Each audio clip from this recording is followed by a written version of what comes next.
Good evening, everyone. This is the second last shift, you can say, of the March attempt. अभी तक का जो बच्चों का रिव्यू आ रहा है पेपर फिजिक्स का, तो काफ़ी हद तक इजी ही है। और ये वाला भी पेपर आप देखोगे, जिन्होंने अटेम्प्ट किया होगा, इजी पेपर है और आराम से आप इसमें 20 क्वेश्चन के ऊपर तक बहुत अच्छी तरीके से करेक्ट कर सकते हो और अच्छा स्कोर काफ़ी आ सकता है। तो जल्दी स्टार्ट करते हैं इसका हम लोग डिस्कशन।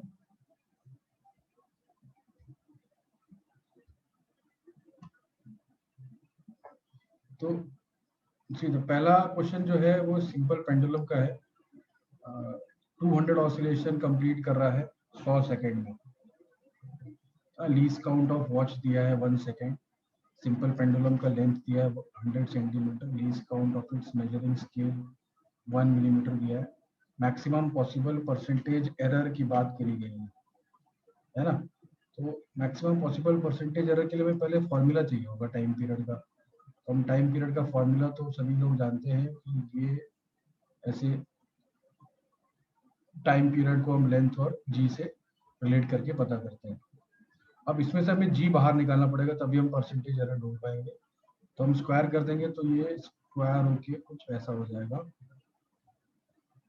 और थोड़ा रीअरेंजमेंट करते हैं तो ये हो जाएगा g is equal to 4 pi square l by t square. ठीक है। अब ये जो जी का हमारे पास रिलेशन आया है, इसी को यूज करना है इस परसेंटेज एरर को पता करने में। तो परसेंटेज एरर का जब हम रिलेशन लिखेंगे तो ये आ जाएगा delta l by L plus 2 delta T by T. ठीक है। तो अभी हमें जो डेटा दिया है उसमें डेल्टा एल का वैल्यू पुट कर देते हैं। डेल्टा एल का वैल्यू मतलब लीस्ट काउंट जो लेंथ का मेजरमेंट में है वो 1 मिलीमीटर दिया है, तो उसको हमें सेंटीमीटर में पुट करना पड़ेगा क्योंकि लेंथ सेंटीमीटर में मेजर किया है। तो ये 0.1 सेंटीमीटर हो गया और इसको हम डिवाइड कर देंगे लेंथ से जो मेजर हुआ है 100 सेंटीमीटर। ठीक है। प्लस 2। अब डेल्टा टी बाई टी में क्या करना पड़ेगा, हमें टाइम मेजर किया है 100 सेकेंड का। ठीक है। और 1 सेकेंड उसका कैन से लीस्ट काउंट दिया, यानी कि हमारा जो एरर वाला पार्ट है वो 1 सेकेंड हो गया और जो टाइम मेजर किया हमने 100 सेकेंड मेजर किया है। तो हमें ये मिल गया हमारा रिलेटिव एरर और इस रिलेटिव एरर में हम 100 से मल्टीप्लाई कर देंगे तो हमें परसेंटेज एरर मिल जाएगा। तो 100 से मल्टीप्लाई करेंगे तो सीधी सी बात है कि नीचे वाले सारे 100 गायब हो जाएंगे और ये वैल्यू आ जाएगा 0.1 प्लस 2 यानी कि 2.1%। ये हो गया परसेंट एरर इन जी। तो ज़्यादा कैलकुलेशन नहीं है, बस ये इक्वेशन आपको सही से बनाना है, वैल्यू पुट करना है। यहाँ पे 200 ऑसिलेशन हो या कितने भी ऑसिलेशन हो, हमने जितना टाइम मेजर किया है वो हमें टाइम यहाँ पे पुट करना है। ठीक है। तो हमारा आंसर आ जाएगा 2.1। इजी क्वेश्चन है डेफिनेटली। अब ये थोड़ा थियोरेटिकल क्वेश्चन है, जिन्होंने ये टॉपिक पढ़ा होगा आई डिफेक्ट वाला, उनको पढ़ते ही तुरंत आंसर दिखेगा। तो ये जो नॉन यूनिफॉर्मली कर्व्ड है उसका रीजन है एस्टिग्मेटिज्म और she finds window to be blurred, और वो विंडो की तरह दूर रखा हुआ है, यानी कि उसका दूर का विजन क्लियर नहीं है। दूर का विजन क्लियर नहीं है यानी कि उसको मायोपिया बोलते हैं। तो मायोपिया और एस्टिग्मेटिज्म दोनों का आई डिफेक्ट है। तो इजी क्वेश्चन डेफिनेटली। अब थर्ड क्वेश्चन देख रहे हो तो ये भी इलेक्ट्रिक करंट का इजी क्वेश्चन ही है। इसमें potential difference across 10 ohm resistor पता करना है। तो हम पहले तो ये करंट पता करेंगे कितना फ्लो कर रहा है सर्किट में, वही करंट 10 ओम में जाएगा और फिर हम potential difference across the 10 ohm resistor पता कर लेंगे। इसको हम ए और बी अगर लिखते हैं तो हमें V A minus V B का वैल्यू पता करना है, जिसको आई इंटू 10 से पता करेंगे। अब आई पता करने के लिए सर्किट का इक्विवेलेंट रेजिस्टेंस ढूंढते हैं। सर्किट में हमें जो 50 ओम और 20 ओम पैरेलल में दिख रहे हैं, इनका इक्विवेलेंट हो जाएगा 50 इंटू 20/50 प्लस 20, यानी कि हो गया 1000/70। इसको आप 100/7 ओम ऐसा लिख सकते हो। और ये 10 ओम जो है ये इसके साथ सीरीज में है, तो आर इक्विवेलेंट हो गया 10 प्लस 100/7, यानी कि ये 70 प्लस 100 170/7 ओम, ये इसका आर इक्विवेलेंट हो गया। जब आर इक्विवेलेंट मिल गया पूरे सर्किट का, तो 170 ओम का बैटरी लगा है, तो करंट का वैल्यू आ जाएगा 170 वोल्ट बाय आर इक्विवेलेंट, यानी कि 170/7। इसको आप सिंप्लीफाई ज़्यादा करना नहीं है, सीधे ही अगले स्टेप में करंट मिल गया, 7 एम्पियर का करंट जा रहा है। 7 एम्पियर का करंट जा रहा है, तो हमारा आंसर हो जाएगा, यहाँ पे ऊपर लिखेंगे तो 7 इंटू 10 यानी कि 70 वोल्ट, है ना। तो इजी क्वेश्चन है, ज़्यादा मुश्किल नहीं है। आगे बढ़ते हैं। Satellite revolves in a circular orbit of radius r around Earth with time period t. If another planet is revolving about Earth in a radius 9r, find its time period.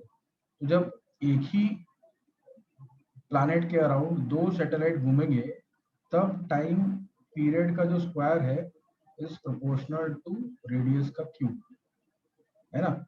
तो अभी इसी को हम लोग यूज करें तो t1 square by t2 square हो जाएगा r1 cube by r2 cube. तो हमें इसमें वैल्यू पुट करना है और हमारा आंसर आ जाएगा।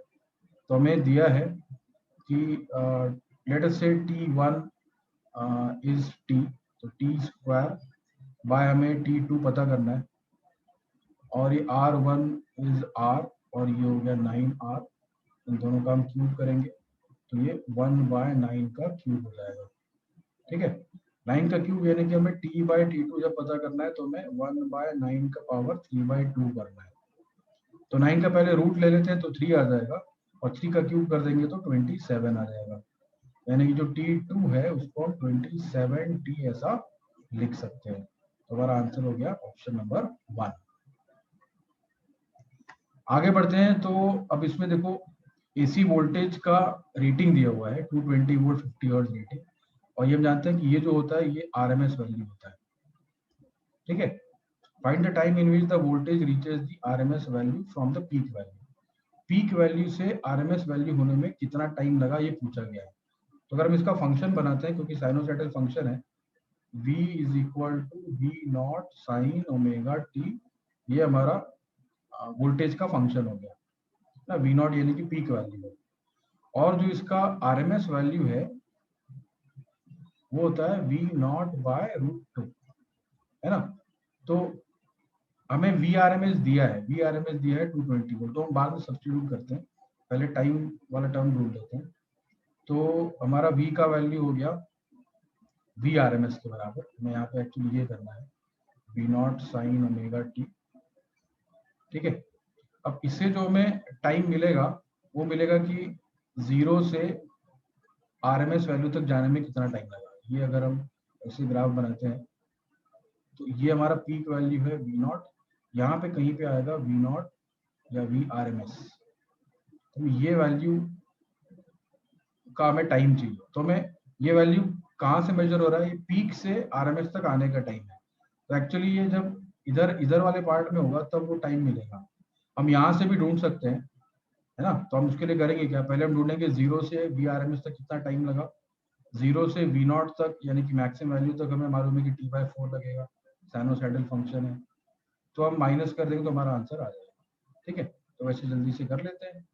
वी आर एम एस हो गया हमारे पास वी नॉट बाय √2, ये वी नॉट हो गया साइन ओमेगा टी, यानी कि 1/√2 इज साइन ओमेगा टी। इसको आप साइन π/4 लिख दो 1/√2 को, तो ओमेगा टी वैल्यू π/4 आएगा, यानी कि टी का वैल्यू हो गया π/4 ओमेगा। इसको हम लोग टाइम पीरियड की टर्म्स में लिख देते हैं, π/4 2π/ओमेगा 2π/t, सॉरी, तो ये हो जाएगा t/8 टाइम। t/8 टाइम होगा उसको लगेगा 0 से वी आर एम एस तक जाने में, है ना। अब हमें चाहिए कि इसको वी नॉट से वी आर एम एस तक कितना टाइम लगेगा। तो टाइम टेकन फ्रॉम, इसको हम लोग लिख देते हैं 0 to VRMS। फिर हम टाइम पता करते हैं T2, इसको T1 ले लो, T is equal to T1 ले लो। T2 हमारा हो जाएगा टाइम फ्रॉम 0 to V0, ये हो जाएगा सीधे T/4 लिख देते हैं। दिस इज 0 to V0 यानी कि पीक वैल्यू। तो VRMS टू V0 या V0 to VRMS same timing आएगा, इसका वैल्यू होगा T2 माइनस T1, यानी कि हमें T/4 में से T/8 माइनस करना है, T/8 ही आएगा। तो T/8 का वैल्यू चाहिए। अब इन्होंने टाइम डायरेक्टली इसे बताया नहीं है, इन्होंने 50 हर्ट्ज इसका फ्रीक्वेंसी दिया है, तो हम टाइम पीरियड ढूंढ लेंगे एज 1/फ्रीक्वेंसी 1/50 सेकेंड्स। ठीक है, 1/50 सेकेंड के हिसाब से T/8 का वैल्यू आ जाएगा 1/50 इंटू 1/8 सेकेंड। इसको हमें मिली सेकेंड में कन्वर्ट करना है, तो इसको हम क्या करते हैं 1000 मल्टीप्लाई करके कैलकुलेट कर लेते हैं कितना मिली सेकेंड आएगा। तो ये तो हो गया 20 और ये हो जाएगा 2.5 मिली सेकेंड हमारा आंसर इसमें आ जाएगा, ऑप्शन नंबर 1। आप अगर ये पीक से VRMS का डायरेक्ट अगर पता करना चाहते हो तो आपको इस फंक्शन की जगह इसका कॉस फंक्शन बनाना पड़ेगा, v is equal to V0 cos omega t, उससे आप डायरेक्टली पता कर सकते हो। आपने अगर SHM में ये पढ़ा होगा कि 0 से a/√2 तक और a/√2 से a तक सेम टाइम लगता है, तो आप डायरेक्टली T/8 भी लिख सकते हो। ये स्टेप्स आप अगर याद रखते हो SHM के हिसाब से, अगर आपने SHM पढ़ा है अच्छी तरह, आपको ये याद आता है, तो आप तुरंत T/8 डायरेक्टली ये आंसर लिख सकते हो, है ना। चलो आगे बढ़ते हैं। LCR circuit if L and C are constant, okay, तो इसको हम क्या रखेंगे, इसको हम इजी में रखेंगे। L and C are constant and R is increased, then अभी क्वालिटी फैक्टर, बैंडविड्थ और रेजोनेंट फ्रीक्वेंसी, सबका हम वैल्यू लिख देते हैं क्या क्या होता है ना। तो हमारा जो रेजोनेंट फ्रीक्वेंसी होता है 1/2π√LC। ठीक है, अब L और C अगर कांस्टेंट होगा तो ये तो फ्रीक्वेंसी तो चेंज होगा नहीं, है ना, फ्रीक्वेंसी अनचेंज रह गया। क्वालिटी फैक्टर होता है इन टर्म्स ऑफ ओमेगा लिखते हो तो ओमेगा L/R लिखा जाएगा इसे, है ना। ओमेगा जो होता है रेजोनेंट फ्रीक्वेंसी आप पुट करोगे यहाँ पे, तो ये हो जाएगा 1/R√L/C, है ना। ये आप ओमेगा का वैल्यू 1/√LC पुट कर दोगे तो इस फॉर्म में आ जाएगा। और जो बैंड विड्थ है डेल्टा बीटा, इसको बैंड विड्थ बोलते हैं, ये आता है R/L। अब हम इसका जजमेंट कर सकते हैं कि कौन सा वाला आंसर हमारा करेक्ट आने वाला है। Quality factor and resonant frequency both are unchanged, तो अगर हम सिर्फ क्वालिटी फैक्टर को इस रिलेशन से चेक करें तो हमें मालूम चलेगा कि L एंड C तो कांस्टेंट है, लेकिन R को इंक्रीज किया है तो Q तो डिक्रीज हो जाएगा, है ना, Q तो डिक्रीज होने वाला है। इधर आ जाएंगे हम लोग अगर बैंड विड्थ में, तो बैंड विड्थ में R/L, R इंक्रीज कर रहे हैं, L कांस्टेंट है, तो बैंड विड्थ बढ़ेगा, बैंड विड्थ बढ़ेगा, यही ऑप्शन करेक्ट है, बाकी सारे ऑप्शन गलत आ रहे हैं। ठीक है, तो ये हम इजी टू मॉडरेट रख रहे हैं क्योंकि इसमें बच्चे कंफ्यूज कर सकते हैं। ठीक है, अदरवाइज कोई कंफ्यूजन वाली ज्यादा बात नहीं है, बट सिंस 3 अलग अलग क्वांटिटीज का कंपैरिजन करना है तो इजी टू मॉडरेट इसको रख रहे हैं। यंग्स डबल स्लिट सेटअप दिया है, distance between slits small d का वैल्यू दिया है, separation between slits and plane and screen दिया है, 5 मीटर कैपिटल D का वैल्यू दिया है, distance between first maxima and third maxima. तो फर्स्ट मैक्सिमा और थर्ड मैक्सिमा यानी कि ये मान लो फर्स्ट मैक्सिमा का पोजीशन स्क्रीन पे, ये सेकंड मैक्सिमा, ये थर्ड मैक्सिमा। ठीक है, तो ये जो डिस्टेंस है ये तो हो गया एक फ्रिंज विड्थ, ये हो गया 2 फ्रिंज विड्थ, हमारा आंसर होगा 2 fringe width. It is my answer, ये पूछा गया। तो अभी हम इसको पता करने के लिए लैम्डा डी बाई डी इसमें मल्टीप्लाई कर देते हैं और इसको कैलकुलेट कर लेंगे, है ना। तो इसका कैलकुलेशन करके जो हमारा आंसर आएगा, let's see we do the calculation.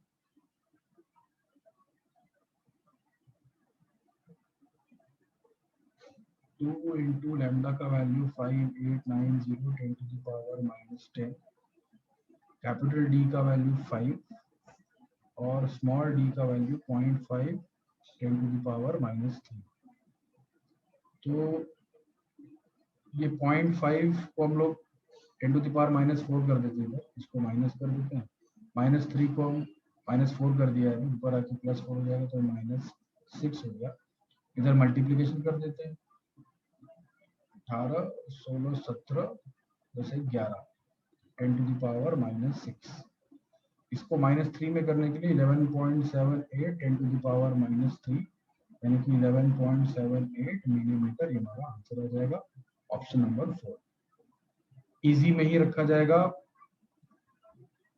बहुत ही बढ़िया। सभी बच्चों को अभी तक हमें लग रहा है करेक्ट आना चाहिए, जितने भी क्वेश्चन लोगों ने अटेंड किए हैं कोई भी डिफिकल्ट नहीं मिला है। Closed current carrying loop is placed in a uniform magnetic field, ऐसे कोई ऐसे परंतु करंट इसमें फ्लो कर रहा है, मैग्नेटिक फील्ड ऐसे रखा हुआ है, ठीक है। अब होगा क्या कि मैग्नेटिक फील्ड इसके ऊपर फोर्स लगाएगा और मैग्नेटिक फील्ड जब फोर्स लगाएगा तो लोग उसका करंट का डायरेक्शन ऐसे रखेंगे तो ये अंदर की तरफ आ जाएगा, उसको हम लोग फिर चेंज करके बाहर की तरफ ऐसे कर देते हैं, है ना। ये जो है हमारा डायरेक्शन चेंज करके, क्योंकि ऑप्शन हमारे जो है उस हिसाब से नहीं बनेंगे फिर। तो ये जो अभी फोर्स लगेगा ये देखो आउटवर्ड ऐसे लगेगा, और आउटवर्ड लगने की वजह से ये जो लूप है ये कुछ देर बाद इमीडिएटली एक परफेक्ट सर्कल बन जाएगा, और सर्कल का जो प्लेन होगा वो मैग्नेटिक फील्ड के परपेंडिकुलर होगा, ठीक है। Circular and plane perpendicular to magnetic field is the correct answer.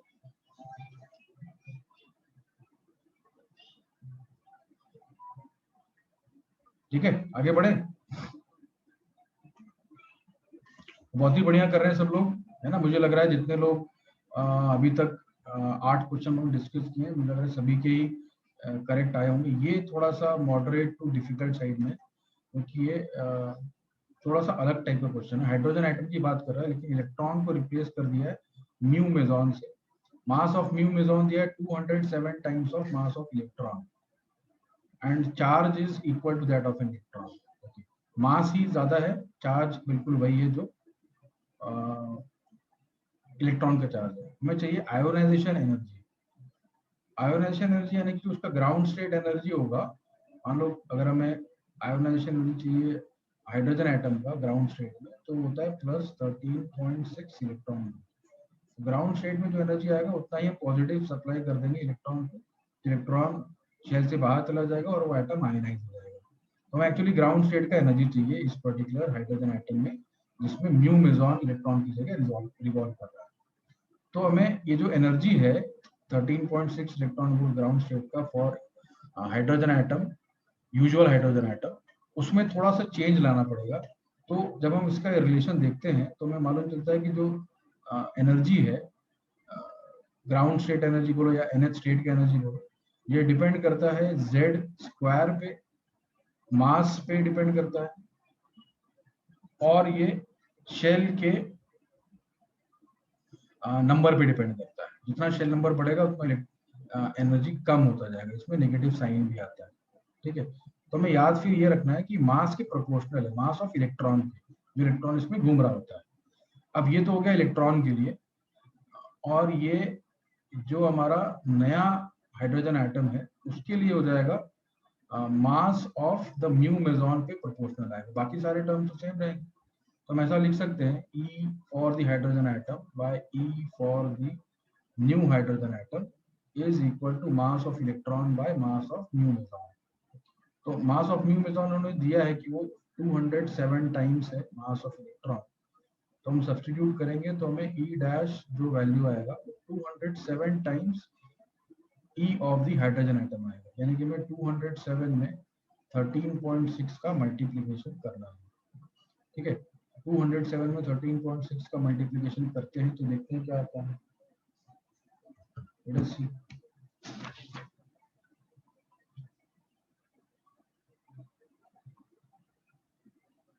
अभी करिए।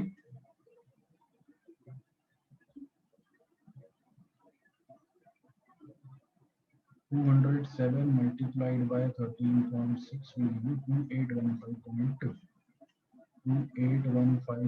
इलेक्ट्रॉन वोल्ट, यानी कि फोर्थ ऑप्शन करेक्ट आएगा। मल्टीप्लिकेशन में ज़्यादा टाइम आपको लगेगा नहीं, तो मैंने इसलिए किया क्योंकि मैं अभी सॉल्यूशन प्रोवाइड कर रहा हूँ, तो इजी में ही रखने वाले हैं इसे। सिर्फ इस मल्टीप्लिकेशन की वजह से ये मॉडरेट नहीं होने वाला है, ये इजी में ही रखेंगे as far as multiplication is concern. But yes, this particular concept ये मुझे लग रहा है कि काफी बच्चे इसमें धोखा खा सकते हैं, तो उस वजह से ये मॉडरेट टू डिफिकल्ट में आ सकता है। ठीक है, तो इसको मॉडरेट टू डिफिकल्ट में रखते हैं,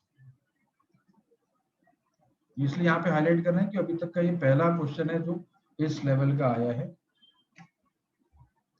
अब जैसे अगले क्वेश्चन पे जाते हैं, तुरंत मालूम चलता है कि ये फिर से एक इजी क्वेश्चन ही है, क्योंकि ये ग्राफ दे दिए हमें और कंडीशन है कि ऑब्जेक्ट कांस्टेंट एक्सेलरेशन से मूव कर रहा है, तो हमें बताना है कि कौन सा वाला करेक्ट ग्राफ का कॉम्बिनेशन है। तो एक्सेलरेशन कांस्टेंट है, देखो इन्होंने सारे ए वाले ग्राफ में हॉरिजॉन्टल टाइम एक्सिस के पैरेलल ग्राफ बनाए, यानी कि सभी करेक्ट हैं। अब एक्सेलरेशन अगर कांस्टेंट होगा तो वेलोसिटी लीनियरली बढ़ता है, वेलोसिटी लीनियरली बढ़ रहा है ये 2, 3, 4 में। ठीक है, और जब वेलोसिटी लीनियरली बढ़ता है तो डिस्प्लेसमेंट उसका स्क्वायर टर्म बढ़ता है, यानी कि अगर हम v is equal to u plus a t लिखें तो हमें डिस्प्लेसमेंट लिखना पड़ेगा half a t square, square times बढ़ता है, यानी कि पैराबोलिक टाइप का ग्राफ आएगा। और इनमें से देखोगे एक्स वाले में से, तो ये कंडीशन को सेटिस्फाई करने वाला ये फोर्थ ऑप्शन ही है, तो आंसर हमारा फोर्थ ऑप्शन हो जाएगा। Super easy question. Ring of mass m rotating with constant angular velocity omega about axis of rotation, passing through center and perpendicular to the plane of the ring. Two particles each of mass m are placed gently diametrically at opposite position. तो ये हमारा ring हो गया पहले, ये passing through centre and perpendicular to plane, इस axis के about ये घूम रहा है। ठीक है, इसको हमने चेंज करके यानी कि इसमें मास ऐड किए डायमेट्रिकली ऑपोजिट पॉइंट पे, तो हमारा ये नया सिस्टम हो गया।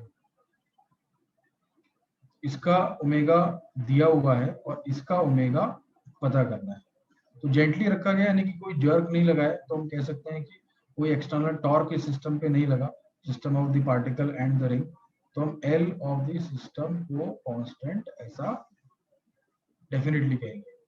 तो इनिशियल सिचुएशन में सिर्फ रिंग रोटेट कर रहा है, तो हमारा हो जाएगा moment of inertia m r square, और इसमें इनटू ओमेगा कर देंगे, रिंग का मास कैपिटल एम है।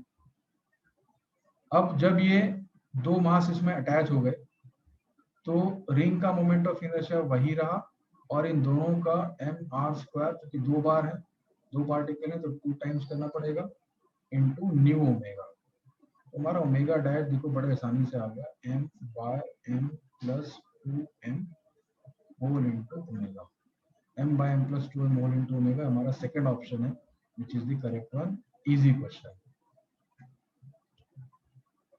Electromagnetic wave is propagating in x direction, magnetic field, इस तरह का क्वेश्चन फर्स्ट सेशन में आया था, पहले दिन जो सेशन हुआ था उसमें इस तरह का क्वेश्चन आया था। मैग्नेटिक फील्ड इन स्पेस दिया हुआ है, तो हम पहले इलेक्ट्रिक फील्ड का मैग्नीट्यूड पता कर लेते हैं। This is c the speed of light in vacuum in that medium, तो E का वैल्यू हो जाएगा b into c, b का वैल्यू दिया है 2 into 10 to the power minus 8, और c का वैल्यू है 3 into 10 to the power 8, यानी कि 6 वोल्ट पर मीटर हमारा इलेक्ट्रिक फील्ड हो गया। जब इलेक्ट्रिक फील्ड हो गया तो अभी हमें डायरेक्शन चाहिए, तो डायरेक्शन के लिए देखो ये होता है कॉन्सेप्ट कि E vector cross B vector is the direction of the wave.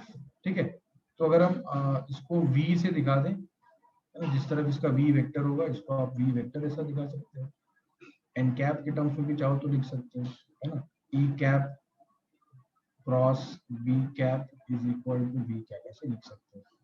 तो हमें चाहिए ई का डायरेक्शन, ठीक है। तो हम ऐसा ई बी वी अगर ऐसे बना दें, E cross B is giving me V, तो हमें अगर ई चाहिए तो बी क्रॉस बी करना पड़ेगा, ठीक है। ई अगर हमें चाहिए तो हमें बी क्रॉस वी करना पड़ेगा। तो बी क्रॉस बी कर देते हैं। बी हमारा दिया है के कैप में, तो के कैप क्रॉस आई कैप कर देते हैं। के कैप क्रॉस आई कैप करेंगे तो माइनस के क्रॉस आई करेंगे तो प्लस जे कैप आ जाएगा हमारा आंसर, यानी कि ये हमारा आंसर हो गया 6 J cap, option number B, right. Easy question definitely. Body is pulled from rest with constant power. ये क्वेश्चन तो जेई एडवांस में पहले कभी पूछा गया है, अगर आपको याद है ना। P इज कांस्टेंट, तो हम वर्क डन, क्योंकि rate of work done power होता है, तो क्योंकि P कांस्टेंट है तो वर्क डन हो जाएगा P into T. Work done को आप चेंज इन काइनेटिक एनर्जी लिख सकते हो, half mv square minus rest से स्टार्ट किया तो वैल्यू 0 हो गया, तो हमारा जो v है वो आ जाएगा 2p बाय m t। इसका रूट लगा दो, इसका पावर 1/2 कर दो। अब चूंकि डिस्प्लेसमेंट का रिलेशन चाहिए तो v को पुट कर दो dx बाय dt, और अगले स्टेप में इसको कर दो इंटीग्रेट। तो इंटीग्रेट करने के बाद देखोगे t की पावर हाफ है, तो t की power half plus 1 by half plus 1। देखिए हमें सिर्फ पावर ही बताना है, तो पावर में तो 3/2 आ जाएगा, है ना। तो ज्यादा अगले स्टेप में जाने की जरूरत भी नहीं है, आंसर आ गया हमारा, x is proportional to t raise to 3/2, ठीक है। Object is performing SHM with time period 2 seconds. If time taken by it to move from mean to half of the amplitude is 1/2 तो ये तो बड़ा आसान question है। ये वापस अभी इस तरह का हम लोगों ने उसमें किया था ना, पीक टू आरएमएस जो किया था उसी टाइप का है। ये हो गया हमारा displacement as a function of time. Half of amplitude यानी कि इसको a/2 कर दो। ये मीन पोजीशन से स्टार्ट हो रहा है SHM और पॉजिटिव एक्सट्रीम की तरफ जा रहा है, और ये पूछ भी रहा है मीन से हाफ एम्पलीट्यूड तक, तो हमारा जो सीधे यहाँ से टाइम मिलेगा वो हमारा आंसर हो जाएगा। तो ओमेगा टी का वैल्यू हो गया sine inverse half, sine inverse half यानी कि π/6 हो गया, तो हमारा टी का वैल्यू आ गया π/6 ओमेगा। इसको अगर हम 2π/t के टर्म्स में लिखते हैं तो 2π/t करेंगे तो ये t/12 हो जाएगा। अब t/12 इन्होंने टाइम पीरियड दिया है 2 सेकेंड है, तो 1/6 सेकेंड ये आ जाएगा, और इसमें k का वैल्यू पूछ रहे हैं तो यही हमारा k हो गया, यानी कि हमारा आंसर हो गया 6। Easy question. एक ही आया है मॉडरेट टू डिफिकल्ट वाला, वो भी सिर्फ एक फॉर्मूला की वजह से, अदरवाइज इजी ही चल रहा है। PV graph process 1-2 is adiabatic, work done in the process, work done in the process चाहिए हमें। तो work done in the process, देखो एडियाबैटिक प्रोसेस के वर्क डन का तो फॉर्मूला ही तुम हमको मालूम है, P1 V1 minus P2 V2 by gamma minus 1, इसी को अप्लाई कर देना है ना। तो P1 V1 देखोगे तो ये 100 इंटू 4, और P2 V2 देखोगे तो 200 इंटू 3 बाय गामा माइनस 1 1 इससे आसान क्वेश्चन और क्या मिलेगा, 400 minus 600 by 0.4 minus 200 by 4 into 10, 450 minus 500 joule, minus 500 joule आपको उनका आंसर आ जाएगा बड़े ही आसानी से। 4 identical solenoids are connected as shown in the figure. Magnetic field in A is 3T. Evaluate the magnetic field in C. Magnetic field in C, अब देखो ये जो करंट इसमें जा रहा होगा वो करंट ही इसमें मैग्नेटिक फील्ड प्रोड्यूस करने वाला है। अब ये जो 3 इंडक्टर लगे हैं, इन तीनों का इंडक्टेंस देखो सेम है, यहाँ पे करंट इक्वली डिवाइड होने वाला है, यानी कि हर एक में I/3 करंट जाएगा। अब चूंकि सोलिनॉइड की तरह इसको ट्रीट कर सकते हो, तो ऐसे कह सकते हो कि magnetic field is proportional to current. अगर करंट 1/3 हो गया तो फील्ड भी 1/3 हो गया, 1 टेस्ला, है ना? Easy, super easy question. In a wire 5 volt, current 2 ampere, length 10 centimetre, diameter d 5 millimetre, percentage error in resistivity. Data दिया है, कुछ लैंग्वेज भी होगा वो मिस हो गया है, बट एनीवे डेटा हमारे पास पूरा है। रेजिस्टिविटी का परसेंटेज एरर चाहिए, तो रेजिस्टिविटी का फॉर्मूला लिख देते हैं, रो एल बाय ए, ये हमारा रेजिस्टेंस होता है, तो रेजिस्टिविटी हो जाएगा आर ए बाय एल। अब इसका परसेंटेज एरर का रिलेशन लिखोगे तो ये रिलेटिव एरर का होगा, delta r by r plus, इसको हम लोग v और i के टर्म्स में लिख दे तो ज्यादा बेटर रहेगा, है ना? तो हमारे कुछ आगे जो स्टेप्स करने पड़े वो अभी हम यहीं पे इसको रिजॉल्व कर लेते हैं, थोड़ा सा सिंपल करके, है ना? कि r इन्होंने डायरेक्टली दिया नहीं है, तो हम क्या करेंगे, इसको v बाय i लिख देते हैं, ठीक है? अब बताओ इसका इक्वेशन, तो ये हो जाएगा delta v by v plus delta i by i plus delta a by a and plus delta l by l. तो ज्यादा टर्म्स है लेकिन प्रॉब्लम होगा नहीं।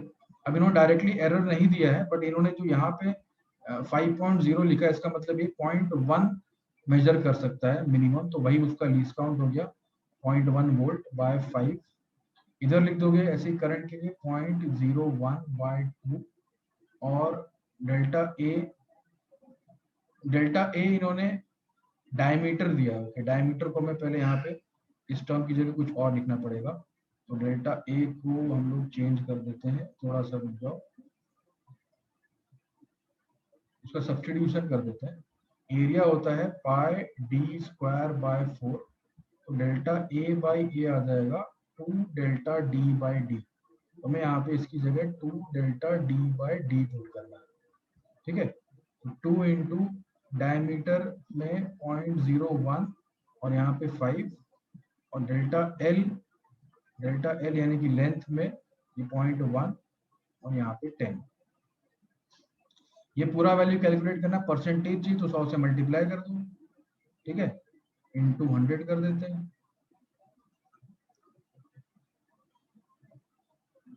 तो अब देखोगे तो यहाँ पे ऊपर आ जाएगा 10 बाय 5 यानी कि 2 हो गया, ठीक है? ये 1 बाय 2 यानी कि 0.5 हो गया, और ये 2 बाय 5 हो गया यानी कि 0.4 हो गया, और अगले स्टेप में जाओगे तो ये 10 बाय 10 यानी कि 1 हो गया। तो अगर इसको कैलकुलेट करेंगे तो 3.9% हमारा आंसर आ जाएगा, ऑप्शन नंबर 3, ठीक है? मॉडरेट क्वेश्चन, क्योंकि ये जो सारे स्टेप्स मैं कर रहा हूँ ये आपको भी ऐसे करने पड़े होंगे करने के टाइम, ठीक है? तो मॉडरेट जस्ट बिकॉज थोड़ा सा कैलकुलेशन है, अदरवाइज क्वेश्चन का लेवल तो इजी ही है, ठीक है? आगे बढ़ते हैं। Radioactive nucleus can decay by 2 different processes, okay, यानी कि ये ए जो है ये बी बना सकता है और ये सी भी बना सकता है। Half life for first process दिया है T1 and second process T2 दिया है, इफेक्टिव हाफ लाइफ चाहिए, तो हम रेट ऑफ रिएक्शन लिख देते हैं। रेट ऑफ रिएक्शन जो होगा वो होगा, अगर बी से होता है तो माइनस लेमडा 1 एन, अगर सी में कन्वर्ट हो रहा है तो माइनस लेमडा 2 एन। ये एन जो है इफेक्टिव नंबर ऑफ न्यूक्लियाई या एक्टिव नंबर ऑफ न्यूक्लियाई है पेरेंट न्यूक्लियस के, यानी कि ए के। तो ये हमारा रेट ऑफ रिएक्शन हो गया। इफेक्टिव अगर हम पता करना चाहते हैं तो minus lambda effective into n कर देंगे, यानी कि हम इसको सॉल्व करेंगे तो लेमडा इफेक्टिव आ जाएगा लेमडा 1 प्लस लेमडा 2, तो लेमडा 1 प्लस लेमडा 2 यानी कि हमें टी का वैल्यू चाहिए, इसको हम लिख सकते हैं ln2 बाय टी, ठीक है? इसको लिख सकते हैं ln2 बाय t1, इसको लिख सकते हैं ln2 बाय t2, यानी कि 1 by t is 1 by t1 plus 1 by t2। तो मैं आंसर तो दिख रहा है क्या है, यही हमारा आंसर है, E is equal to t1 into t2 by t1 plus t2। Moderate question, ठीक है, वन गो में नहीं होने वाला है, थोड़ा सा आपको इसमें सोचना पड़ेगा। मॉडरेट क्वेश्चन अभी मुझे लग रहा है ये दूसरा आया है, इसके पहले वाला भी हम लोग मॉडरेट मिले। ठीक है, 3 मॉडरेट हमारे क्वेश्चन हो गए। सबसे पहला वाला जो मॉडरेट था वो थोड़ा सा ट्रिकी था, क्योंकि उसमें एक फॉर्मूला यूज हो रहा था। Two wires A and B of same material have elongation 2 mm and 4 mm respectively are applying 2 Newton longitudinally at their ends. Okay. A और B का elongation अलग अलग दिया हुआ है, हमें चाहिए radius of B is 4 times that of A। तो पहले तो हम लोग इसका रिलेशन बना लेते हैं यंग्स मॉडुलस का। ये हो गया stress is equal to Young's modulus into strain, ये इसका स्टैंडर्ड रिलेशन है। ए और बी के लिए लिखोगे तो फोर्स तो सेम है ना, फोर्स एरिया को भी हम लोग अभी रेडियस के टर्म्स में लिख देते हैं, pi r square Young's modulus delta l by l, इस फॉर्म का आ जाएगा। तो अभी फोर्स सेम रखने वाले हैं, तो ए के लिए लिख देते हैं रिलेशन क्या है, 2 by r square is equal to, जिन्होंने रेडियस का ए और बी के टर्म्स में लिखते हैं, थोड़ा सा आगे करने में परेशानी नहीं होगी। ठीक है, ए और बी के टर्म्स में लिख देते हैं, 2 newton by pi r a square is equal to Young's modulus delta l of a, delta l sorry delta l नहीं है, ये है सिर्फ एल, एल ऑफ ए। दूसरे का लिखेंगे हम लोग 2 newton by pi r b square is equal to Young's modulus delta l of b, l of b. तो हम लोग इनको कर दें डिवाइड। ठीक है, डिवाइड करेंगे तो देखो क्या आएगा, r b square by r a square तो हो गया लेफ्ट हैंड साइड में, और इधर आ जाएगा delta l a by delta l b, और इधर हो गया l b by l a, l b. अब जो गिवन डेटा उसको हम लोग धीरे धीरे यहाँ पे पुट करना स्टार्ट करते हैं। Radius of B is 4 times R B is 4 times of R A. ठीक है, वही हमें यहाँ पे वैल्यू चाहिए, R B is 4 times of R A, तो ये हो जाएगा 4 आर ए का स्क्वायर बाय आर ए का square, delta l a by delta l b इन्होंने वैल्यू ही दे दिया है, इसका 2 है और इसका 4 है, हमें एल बी और एल ए का वैल्यू चाहिए, तो इसको ऐसे ही रहने देते हैं। ये तो हो गया 16, इधर हो गया 2, तो ये हो गया 32, l b by l a हो गया 32। अब इन्होंने पूछा क्या है, ratio of length of a to length of B is 1/x, तो length of a by length of B is 1/32, ये हमारा रिजल्ट आया है। इन्होंने इसको 1/x के फॉर्म में लिखा है और x का वैल्यू चाहिए, तो यही हो गया हमारा x, 32 is my answer for this question. ठीक है, easy to moderate. Man is swimming in a river at an angle of 120 degree with the river flow. River अगर इधर जा रहा है तो वो इधर जा रहा है, ये 120 डिग्री दिया है। Speed of man in still water 10 metre पर सेकंड, ये 10 मीटर पर सेकंड दिया हुआ है, जिससे वो with respect to river swim कर रहा है। If he reaches the other bank exactly opposite to origin point, find speed of the flow of river. अब इसके बिल्कुल ऑपोजिट पॉइंट पे पहुंचने के लिए इसके जो वेलोसिटी का, देखो इसमें रिवर का वेलोसिटी ऐड होगा और ये फिर इधर आ जाएगा, सीधा जाएगा। इसका मतलब जो ये इसका वेलोसिटी है 10 मीटर पर सेकेंड का, इसके दो कंपोनेंट ले लें अगर हम लोग, है ना, एक परपेंडिकुलर टू फ्लो, एक अपोजिट टू फ्लो एक्चुअली होगा इस केस में। तो ये वाला जो डायरेक्शन है वेलोसिटी का, ये इसके रिवर के राइट साइड वाले वेलोसिटी को, यानी कि रिवर के फ्लो वेलोसिटी को अपोज कर रहा है, और चूंकि वो डायरेक्टली अपोजिट पहुंच रहा होगा, इसका मतलब उसका कोई भी डिस्प्लेसमेंट हॉरिजॉन्टली नहीं हो रहा है, तो ये वाला जो उसका कंपोनेंट है अलोंग द रिवर, वो रिवर के फ्लो स्पीड के बराबर होना चाहिए। तो रिवर का फ्लो स्पीड पता करना है, यानी कि इस स्विमर के अलोंग द फ्लो कंपोनेंट को पता करना है। ठीक है, तो ये 30 डिग्री यहाँ पे हो जाएगा, इधर भी 30 डिग्री ऐसे लिख सकते हो, ये हो जाएगा 10 साइन 30 डिग्री, आंसर आ जाएगा 5 मीटर पर second. That is your question number 20 का आंसर 5।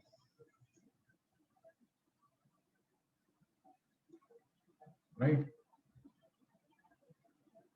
तो अभी तक एक्साइटमेंट लेवल काफी ऊपर चला जाना चाहिए, क्योंकि अब देखो जैसे जैसे पेपर का स्टैंडर्ड आपको लगने लगे कि अब इजी है, तो आप गो फॉर द किल करो, सारे क्वेश्चन करेक्ट करने की पूरी कोशिश करो। ठीक है, क्योंकि परसेंटाइल फिर तो काफी कम आ सकता है, क्योंकि पेपर काफी अगर इजी होगा तो, अभी आगे देखा नहीं है बट अभी तक तो ऐसे ही लग रहा है, तो गलती करने का पॉसिबिलिटी नील है। अगर हमें परसेंटाइल बहुत हाई रखना है तो 99 परसेंटाइल के अगर पास में जाना है तो हमें अपना अटेम्प्ट को करेक्ट ही करना है, गलत होने का कोई पॉसिबिलिटी नहीं है। ज्यादा अटेम्प्ट और correct attempt. Ratio of de Broglie wavelength of particle in electron is 2:1।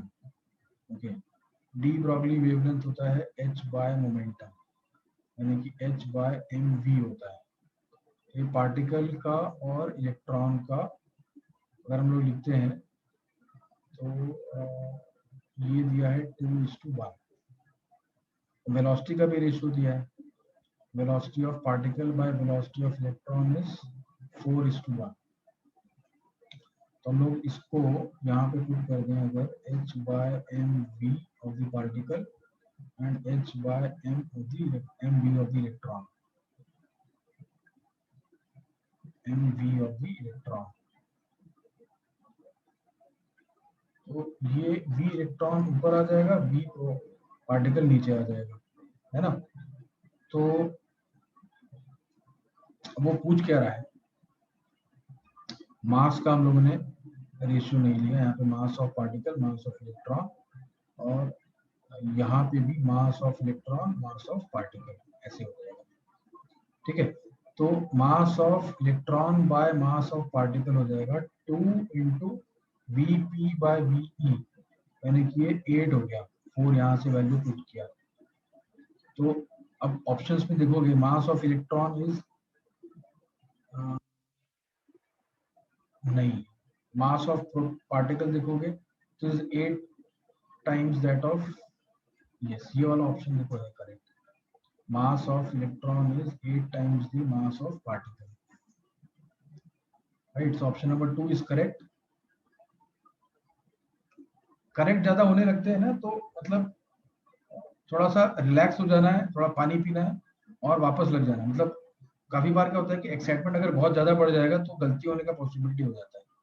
तो it's good that you take a break of 2 minutes 1 minute, थोड़ा सा रेस्ट करो, आंख बंद करो, पानी पियो, ठीक है, just get your self again freshen up हो जाओ and again go for the kill. Right, if you find that कि काफी एक्साइटमेंट हो रहा है और ऐसा हो सकता है कि गलती हो जाएगा स्टेप्स में करने में, तो आप थोड़ा सा रेस्ट लो 2 मिनट का, पानी पियो and take freshen yourself and then start. In the Millikan oil drop experiment, radius of drop is 2 millimeter, density applied electric field दिया है, find number of excess electrons in a drop. तो actually Millikan oil drop experiment में drop के ऊपर वो charge आ जाएगा और वो जब इक्विलिब्रियम में होता है तो उसके वेट को इलेक्ट्रिक फील्ड बैलेंस करता है, ये इसका कंडीशन है। और ये चार्ज जो है उसके ऊपर जो इलेक्ट्रॉन्स डिपॉजिट हुए हैं उन्हीं का चार्ज है, एक्सेस चार्ज है। इसको हम n into number of electron जितना एक्सेस है इंटू इलेक्ट्रॉनिक चार्ज ऐसे लिख देते हैं। तो हमारा ये जो n नंबर है यही चाहिए हमें, mg/e इंटू ई, वैल्यू सही से पुट करके कैलकुलेट करना है, गलती नहीं होगी। क्योंकि मास इन्होंने डायरेक्टली नहीं दिया है तो हम क्या करेंगे, density into 4/3 pi r cube कर देंगे, इंटू जी कर देंगे और डिवाइड कर देंगे इलेक्ट्रॉनिक चार्ज और इलेक्ट्रिक फील्ड से।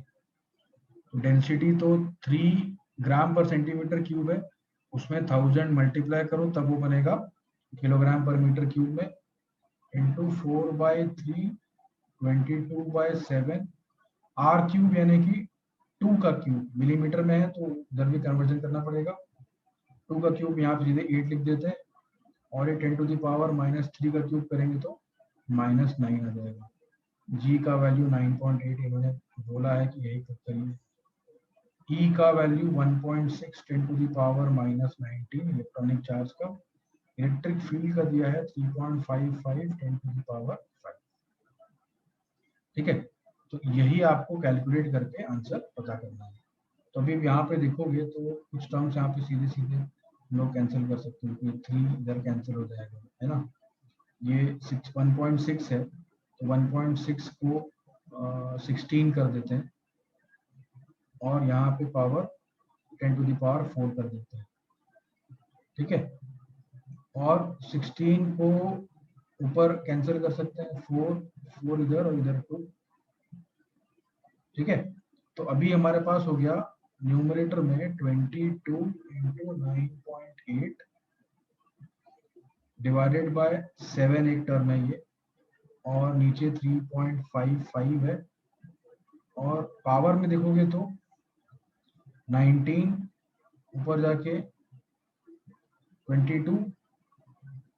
22 माइनस 9 हो जाएगा 13, एंड 13 माइनस 4 करेंगे हम लोग, ये भी ऊपर जाएगा, 13 माइनस 4 करोगे तो 9 आ जाएगा, ठीक है।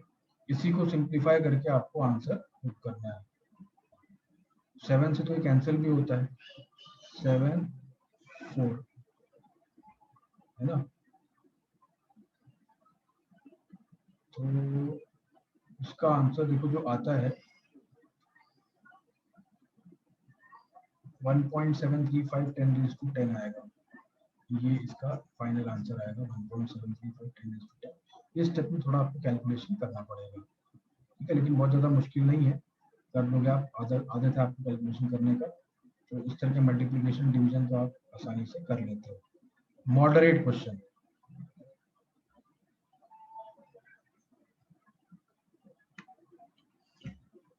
प्योरली मॉडरेट है। अभी दूसरा वाला क्वेश्चन था, partially filled parallel plate capacitor is half of its space filled with dielectric of relative permittivity 10।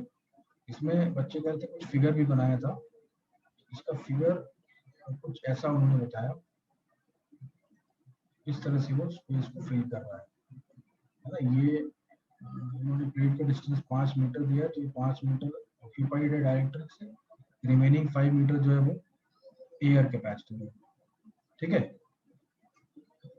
तो अगर हम कैपेसिटेंस लिखते हैं कि epsilon naught A by d और epsilon naught A by d, एक एयर वाले का और एक डाइलेक्ट्रिक वाले का, तो इसको हम सी ले लेते हैं, डी का वैल्यू हम पुट करेंगे 5 मीटर, ये हमारा, इसको C1 ले लो, इसको C2 ले लो, C इक्विवेलेंट हो जाएगा, ओके, इसको C लिखने के पीछे वजह था, ये C था, ये KC हो जाएगा, है ना। तो थोड़ा सा हमारा जो टर्म्स लिखने वाले हैं थोड़ा कम लिखेंगे, KC square by KC plus C ऐसा आएगा, इसको हम KC बाय K प्लस 1 लिख सकते हैं, यानी कि K by K plus 1 into epsilon naught A by D.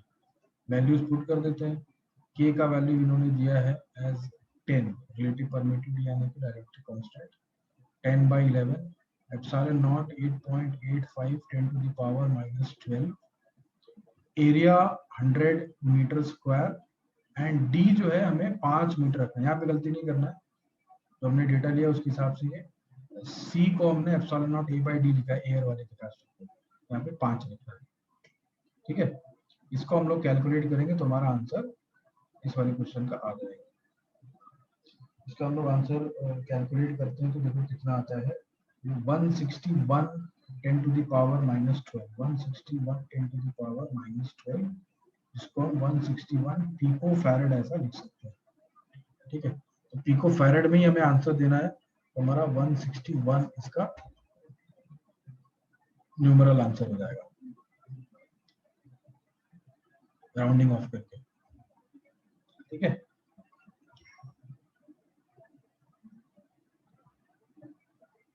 Easy to moderate, not exactly moderate, but yes, not everyone will find this as moderate. A question where many of you may get the correct answer very easily, है ना। तो ज्यादा difficult question तो definitely नहीं है, easy to moderate. Ball is released from point A, evaluate its velocity when it reaches to point B.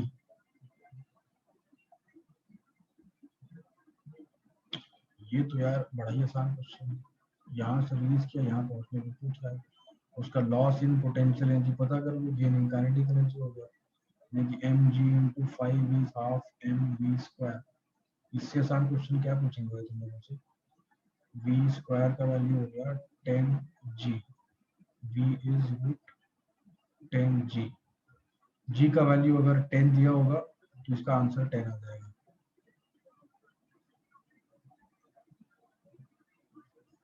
g का value इसमें बच्चों को याद नहीं था कि क्या एक्चुअली g का वैल्यू दिया है ना? g का वैल्यू 9.8 दिया है तो 98 का रूट आएगा।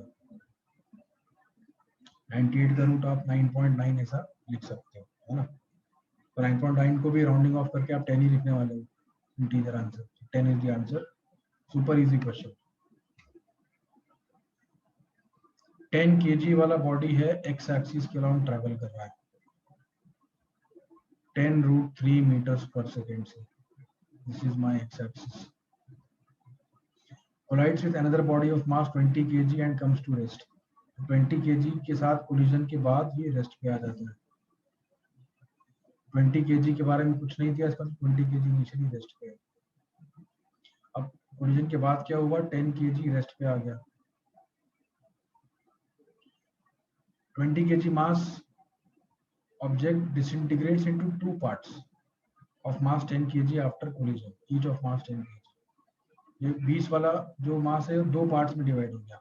इस तरह का भी question first session first day में आया था। One part moves along y axis with velocity 10 metre पर सेकेंड।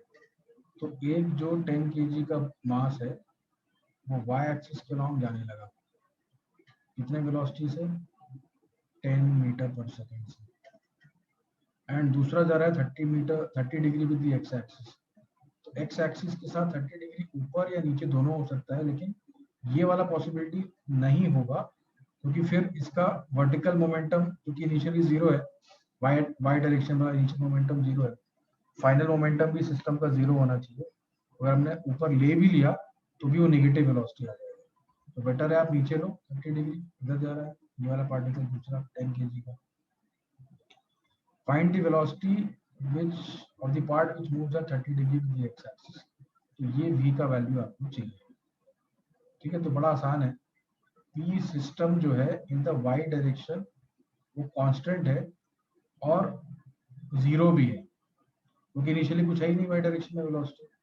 तो zero is equal to final वाला देखोगे तो 10 इंटू 10 तो इसका हो गया और इसका हो जाएगा माइनस मास इसका 10 v साइन 30 डिग्री, ठीक है?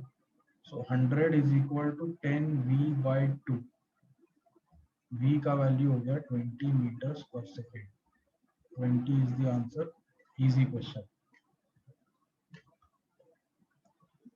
बुलेट ऑफ मास, अरे यार ये क्वेश्चन कितनी बार तुम लोगों ने किया है यार, इसको तो पढ़ते ही तुरंत करना है, लेकिन एक्साइटमेंट में गलती नहीं होना चाहिए। इनिशियल वेलोसिटी दिया है 10 meters per second, penetrates a fixed wooden block and comes to rest। Final velocity zero हो गया है, वुडन ब्लॉक फिक्स है तो और सिचुएशन इजी है। यूनिफॉर्म डिसेलरेशन ट्रैवलिंग 50 सेंटीमीटर, यानी कि उसका जो डिस्प्लेसमेंट है वो है 0.5 मीटर।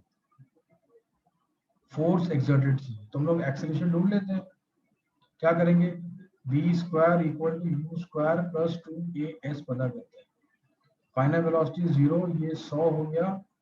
a का वैल्यू हमें ढूंढने का है, s का वैल्यू है 0.5, तो a का वैल्यू आ जाएगा -100 मीटर पर सेकेंड स्क्वायर। फोर्स का वैल्यू भी चाहिए, तो मैं एक्सेलरेशन के साइन से कोई मतलब नहीं है। फोर्स का वैल्यू हो जाएगा 0.1 मास इंटू 100 मीटर पर second square, 10 Newton is the force. So 10 is the answer. X का वैल्यू 10 आएगा। Easy question. अब तो पूरा नंबर आना ही चाहिए पेपर में, अभी गलती होने का कोई चांस नहीं है ना? 100% लाना ही पड़ेगा तुम लोगों को। Capacitor of capacitance 3 microfarad has charge 30 microcoulomb is connected across a resistance। Okay। Capacitance को रेजिस्टेंस में जोड़ दिया, एक स्विच भी लगाया है। डिस्चार्जिंग सर्किट है, कैपेसिटर को चार्ज किया हुआ है, ठीक है। If current in circuit just after closing the switch is x ampere, x का वैल्यू बताओ। ऑप्शन होगा charge as a function of time देखते हो डिस्चार्जिंग के लिए, तो वो ये आता है t is equal to 0 put करोगे total charge q, t tending to infinite, charge का वैल्यू 0। अब इसी से करंट पता करो, dq बाई dt कर दो minus q by r c e raise to minus t by r c, ठीक है। करंट क्योंकि चार्ज डिक्रीजिंग फंक्शन होगा टाइम का, चार्ज धीरे धीरे कम हो रहा है, तो माइनस साइन लगाओगे इसमें तो प्लस में आ जाएगा। तो t इज इक्वल टू 0 पे करंट का वैल्यू आएगा q बाय आर सी, सब तो दे दिया है 30 10 to the power minus 6 divided by r is 5 and c is 3 microfarad, तो कैंसिल हो गया, ये इधर 10 हो गया और ये 5 गुना 10, 2 ampere is the current, 2 is the answer. Easy question यार, यस ये वाला। लेकिन अब चूंकि ये ऑप्शन वाला क्वेश्चन था, तो इसमें इसमें आपको याद होना चाहिए, तभी आप इसमें करेक्ट कर पाओगे, है ना। तो ये तो मुश्किल हो जाएगी, ये इंटीजर वाला न्यूमेरिकल वाला नहीं है कि उसमें चॉइस है। ये देखते ही हम लोग इसको मॉडरेट टू डिफिकल्ट ऐसा बोल सकते हैं, जस्ट बिकॉज कि ये याद रखना यार, जो जेई के लिए पढ़ता है वो ऐसे डेटा को याद रखना इस तरह के, वो भी कम्युनिकेशन सिस्टम के, थोड़ा मुश्किल है, ठीक है। लेकिन काफी बच्चे कर लेते हैं, तो इजी डेफिनेटली नहीं है, मॉडरेट है। तो अब इसको हेल्प सॉल्व करने के सीधे इसका आंसर ही है, कोई इसमें कुछ थ्योरी कुछ है नहीं, ठीक है। लेकिन मैं एनसीईआरटी का जो इसका मटेरियल है उसका आपको मैं एक स्नैपशॉट दिखाता हूँ, जो आपको थोड़ा सा हेल्प करेगा कि ये थोड़ा हाईलाइट भी करेगा कि हमें एनसीईआरटी इन चैप्टर्स के लिए थोड़ा सा डिटेल्ड पढ़ना पड़ता है, क्योंकि क्वेश्चन कहीं से भी उठा ले रहा है, ठीक है। देखो सीधे में दिख रहा है कि ट्रोपोस्फियर 10 किलोमीटर, यानी कि इसका जोड़ीदार इधर बैठा हुआ है, ठीक है। स्ट्रेटोस्फियर स्ट्रेटोस्फियर 65 टू 75, मेसोस्फियर बचा हुआ आयनोस्फियर, ठीक है। अब देखो यहाँ पे लिखा है कि पार्ट्स ऑफ आयनोस्फियर यही सब है, तो इन्होंने यहाँ पे आयनोस्फियर ऐसा क्यों लिखा है, मे बी कुछ उसमें बच्चे ने एरर बताया होगा कि क्वेश्चन बोलने में कुछ शायद मेमोरी में याद ना रहा हो उसे, बट एनी विच में बाकी तीन हमारे मैच कर गए, तो वहाँ चौथा वाला मैच हो जाएगा, तो ये इसका आंसर आएगा, ए का 3, बी का 2, सी का 4 और डी का 1। मॉडरेट टू डिफिकल्ट सारे बच्चे इसको नहीं कर पाएंगे। यार ये तो सुपर इजी, पहली बार मैं यहाँ पे लिख देता हूँ, अभी तक लिख नहीं रहे थे, बस बोल रहे थे। एवरेज काइनेटिक एनर्जी पर मॉलिक्यूल पर डिग्री ऑफ फ्रीडम, ये law of equi partition of energy का फॉर्मूला है, half kT is the answer.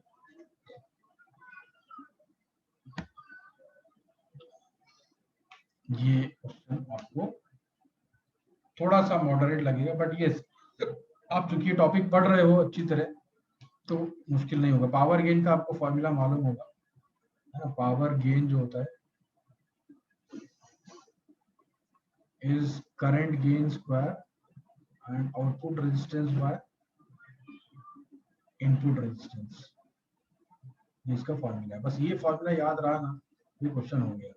तो अब ज्यादातर बच्चे फॉर्मूला सब याद करके जा रहे हैं, सब जो फॉर्मूला सेमीकंडक्टर में पूरा ग्रुप ऑफ फॉर्मूलाज है, उसमें ये one of the last formulas है पावर गेन का, तो ये बच्चे याद रखते हैं, बट इसको फिर भी हम लोग मॉडरेट क्वेश्चन नाम देंगे, जस्ट बिकॉज की majority of you will definitely be remembering this formula, but some of you जिन्होंने पहले क्वेश्चन को इजी पाया है उनको शायद क्वेश्चन डिफिकल्ट मॉडरेट टाइप का लग सकता है, याद ही नहीं आएगा, है ना।